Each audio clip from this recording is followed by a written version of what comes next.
It's cold, blistering cold.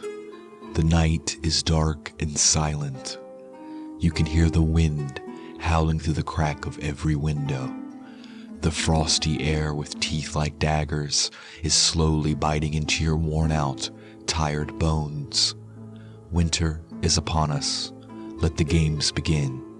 Seriously, get inside, crank the heat, stoke the fires, bundle up all cozy, and let's get back to gaming. Soon it will be spring, and the beautiful weather and warm sunny days will call us back into the world. But for now, we must play. What better way to waste away these cold, windy nights than with the new gaming rig? It's a window to another world, and if you ask me, a little bit more fun than a book and a fireplace. But hey, call me old-fashioned. Little known fact, you can cure cabin fever with steam. So let's get started on a 420 budget gaming rig that will make this winter fly by and give us a worthy excuse to stay inside. First off, let's house our low-budget beast in a Fractal design Core 1000. This is by far my favorite entry-level micro ATX case. It has a lot of the same features as its bigger brother, the massive Core 3300, with impressive cable management possibilities and lots of room for your GPU with its unique removable drive rack. This case is small, with sharp, strong lines and an all-black mesh front for excellent airflow. It comes with one 120mm fan pre-installed in the front with a built-in dust filter, an optional 92mm fan in the rear, and an optional 120 in the side panel. For $39.99, this 10-pound lightweight champion is punching well above its weight class. To power our Major League gaming rig, I've selected the Corsair CX 600 power supply.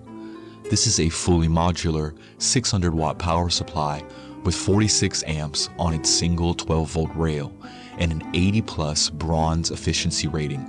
It should be powerful enough for any future upgrades and won't hike up the power bill any higher than it can be this time of year. A whole lot of watts for $44.99. Now, let's toss in a couple of sticks of G.Skill's Ripjaws DDR3 memory.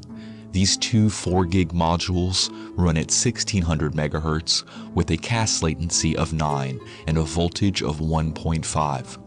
They are compatible, reliable, and come with an awesome red Ripjaw heatsink to match our build. Buying memory is always a no-brainer. Just choose a brand you trust and find the cheapest price. These are on sale for $29.99 for the pair. On to the motherboard.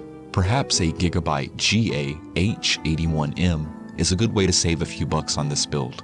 It's an affordable socket LG1150 micro ATX motherboard featuring up to 16 gigabytes of DDR3 1600 memory, one PCI Express 2.0 slot, 2 USB 2 and 3 USB 3 ports, as well as 2 SATA ports.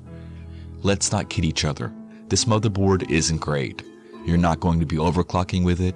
It's not doing any fancy tricks or impressing anyone anytime soon, but honestly, it's good enough. It's also very small and very clean and well spaced out. It's like a faithful old friend, always there to get the job done. A bit of a clunker, but a hell of a bargain for $29.99 after rebate. The CPU is always the second most important part of any gaming PC, next to, of course, the GPU. You don't want to bottleneck your card, but you also don't want to overspend, taking away from your graphics budget. Fear not, the Intel Core i3-4170 is the best of both worlds. It's cheap, it's fast, it's hyper-threaded, dual-core, 22nm chipset runs at 3.7 GHz with a 3MB L3 cache and uses only 54 watts.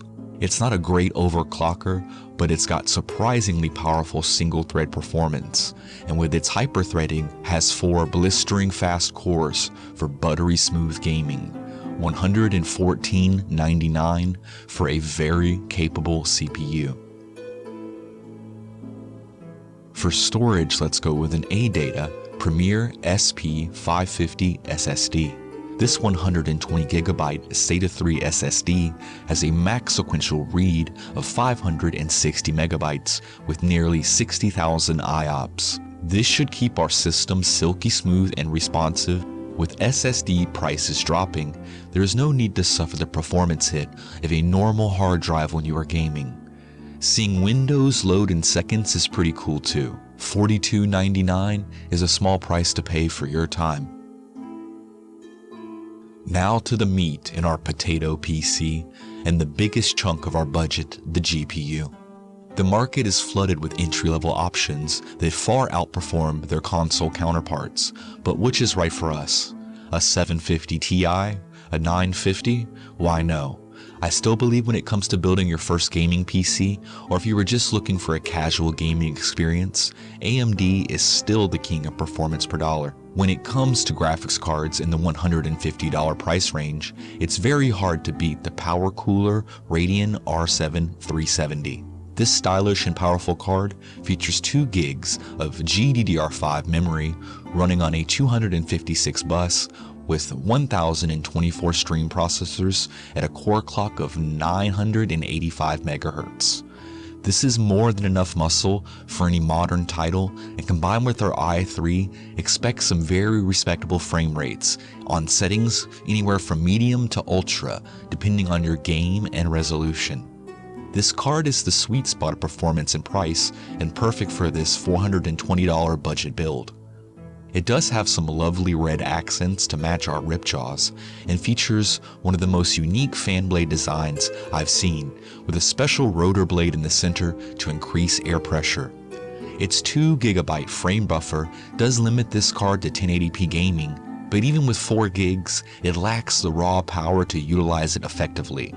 It's also got very robust copper heat pipe cooling and multi-phase power delivery. An amazing value for $134.99.